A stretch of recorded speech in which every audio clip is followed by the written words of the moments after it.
بسم اللہ الرحمن الرحیم۔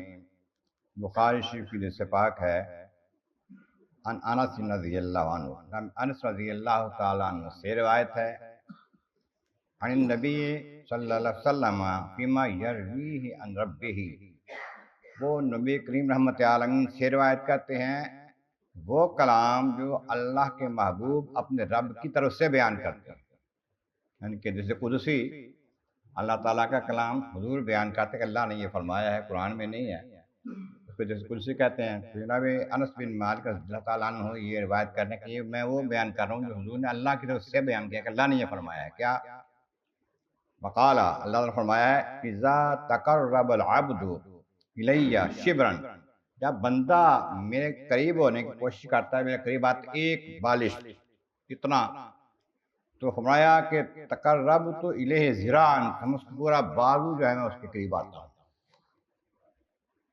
فرمایا کہ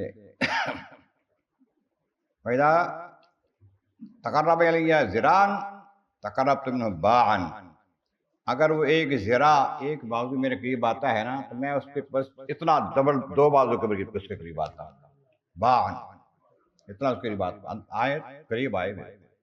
فرمایا فیضا اتانی یمشی، جب بندہ چل کے آتا ہے میرے پاس آہستہ آہستہ، تو آتے تو ہر والا تو میں دوڑ کے اس کے پاس آتا ہوں کہ ہم تو مائل با کرم ہیں، کوئی سائل ہے، راہ دکھلائیں کسی راہ منزلیں آئے تو صحیح۔ فرمایا کہ میرے قریب آنے کی کوشش کرو، میں تمہیں بہت زیادہ قریب ملوں۔ یہ قریب آنے کا طریقہ کیا ہے؟ نبی کریم کی غلامی، حضور کے نقش قدم پہ چلنا، حضور کی اطاعت کرنا، فرمانبرداری کرنا، اللہ کے قرب کا۔ اس سے پہلے حدیث میں بیان کیا گیا تھا کہ اللہ فرماتا ہے کہ میرے قریب ہونے کا سب سے اہم ذریعہ میرے فرض جو ہیں وہ پورے کرے، پھر نفلی باتیں کر کر کے میرے قریب ہوتا چلا، میں اس کو پیار کروں۔ اللہ تعالیٰ محبوب کا صدقہ ہمیں یہ نعمت عطا فرمائے۔